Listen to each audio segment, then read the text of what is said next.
Mikhail Bakhtin was a Russian sociologist and literary critic who was discovered by Westerners in 1960. His theories on language and on stories, dialogism, marked a change in how we perceive narrative and indeed stories more generally. Bioware is a video game company formed in Edmonton, Canada in 1995. Crucial to many Bioware games is a heavy focus on narrative and choice of outcome, as seen in games like KOTOR or Dragon Age or Mass Effect, to name the most prolific three. But what does a Soviet-era philosopher and one of the biggest AAA game developers have in common? Well, I would argue to understand the lasting effect and beloved nature of many Bioware games, Bakhtin might just be the key that we need. Dialogism, broadly speaking, is merely the nature of a work to, well, be in dialogue. Bakhtin believed that in genuine human communication, the word, or utterance, was inherently dialogic. It answers, and is answered, and exists within the context of dialogue of past and future words. Therefore, the vast majority of human speech is dialogic. Except, art often isn't. Bakhtin likes to contrast dialogism with monologism, the idea that you receive one narrative that is the correct one and is given on high, by the author as a godlike figure. Bakhtin was religious, so the problems there are evident. To give an example of one monologic game, think of something like Halo. By and large, human-faced good guys, alien-faced bad guys, or even simpler, Doom. Kill the demons. Demons are bad, so kill the demons. Pretty much kill everything, actually, from that game. There is a narrative truth that is given to you. Now, games don't have to be dialogic to have good stories. Red Dead Redemption has an amazingly touching story, but there's essentially a basic message and truth that is trying to be conveyed. Themes of justice and not being able to outrun your past, for example. And that's not to say that there are definitive readings to each of these games. Doom has some interesting anti-capitalist readings I saw in a video by H. Bomber Guy, for example. Instead, it's just that a work of art is monologic if the narrative clearly adopts a point of view. An authorial voice is evident. Lots of games are like this, by necessity, whether it be because these kinds of narratives are much easier to create, or because our notions of a protagonist preclude a point of view. It's a relatively common narrative style.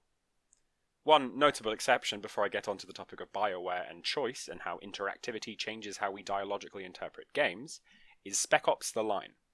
This game is very clearly in conversation with other games of its kind. It forms a meta-critique of other shooters, and indeed itself, and is therefore part of a greater dialogue. It facilitates greater dialogue, greater discussion. When Bakhtin, in Problems of Dostoevsky's Poetics, brings up the notion of the dialogic, he references many of Dostoevsky's works, obviously, but the biggest and most influential is certainly Crime and Punishment. In it, Bakhtin notes, there is a plurality of independent and unmerged voices and consciousnesses, a genuine polyphony of fully valid voices. And that is, at its very core, what a dialogic work is.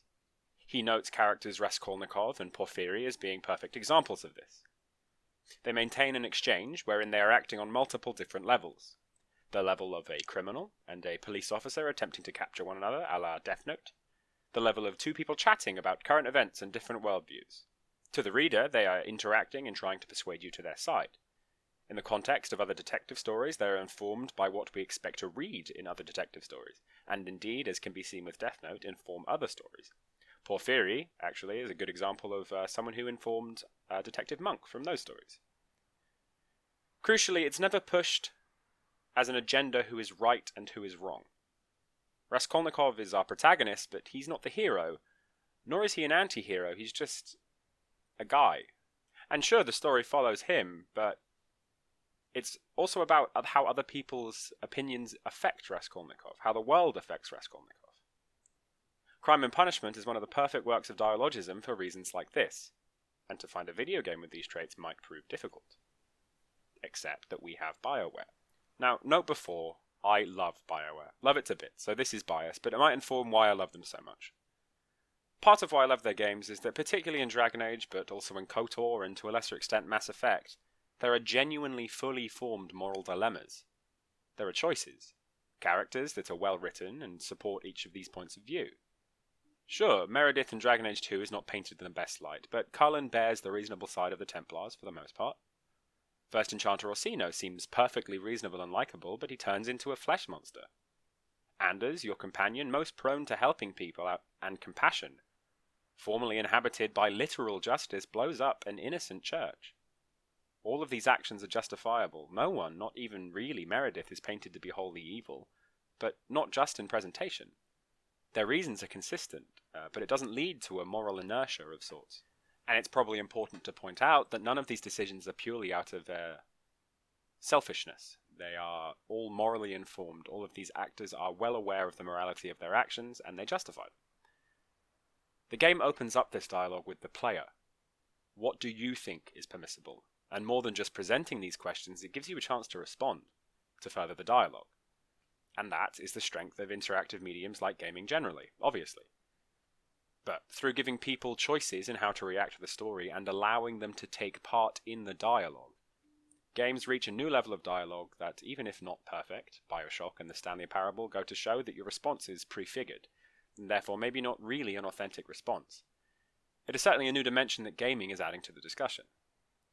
As a note on dialogic works of art engaging not just on the merely textual level, between characters, but with our world, we have the fact that many people can view the Mage-Templar conflict as a stand-in for many other modern-day conflicts, absolutely intentionally. An overbearing security force, limiting the freedoms of its people. Or a hard-working office, attempting to keep the majority safe at the expense of a few proven problems. Self-expression being limited for the greater good of the populace. All of these things are crucial to understanding Dragon Age's wide-reaching impact, the applicability to real-world issues. It speaks in its place as a fantasy work of art. The generic races are flipped on their heads, the elves at the bottom, the greyish orcs or Qunari, are far from chaotic and indeed are hell-bent on order. Dwarves are greedy, as usual, but without spoiling anything, some revelations by the end of the Descent DLC are some interesting subversive questions. One might argue that these fantasy subversions speak to our society's pigeonholing of people until seen in a different light. Our standard expectations are challenged, and we as players are forced to reckon with our preconceived notions. And indeed, some of the information we learn at the end of the Trespasser DLC about the elves and their former empire go further to explain this subversion of expectations. Or, maybe I'm reading into it too much, but it is interesting to think about. To me, anyway. And to you, I hope, since you've stuck around. Would Bakhtin have even dared to think that a game written by a committee, not a solitary author, and for such commercial reasons was remotely worthy of praise or could even be dialogic? Well, maybe not, but he's dead, so I'm taking his theories for my own. Sorry, Bakhtin. It's my firm belief that gaming offers an interactive element to stories and storytelling that forms a cultural phenomenon. Not the first form of media to be partially dictated by its consumer. Choose-your-own-adventure books have been around for a long while, but gaming has a more wide-reaching cultural impact. If we are to think about why gaming is worth our time, it's important to note how this form of media is very different, and what differences these bring out. These differences will be negative, but will also be positive, but they certainly will add something to the way we see media. And perhaps that's enough. If you like this video, please go ahead and drop me a like or a subscribe. I'm not sure what this channel is going to be, but it'll probably revolve around games and theatre and philosophy and politics and stuff like that. I don't know the form either, but I've got time and space to experiment. So yeah, keep checking back, because I have no idea where this is going to go. If anywhere, to be honest.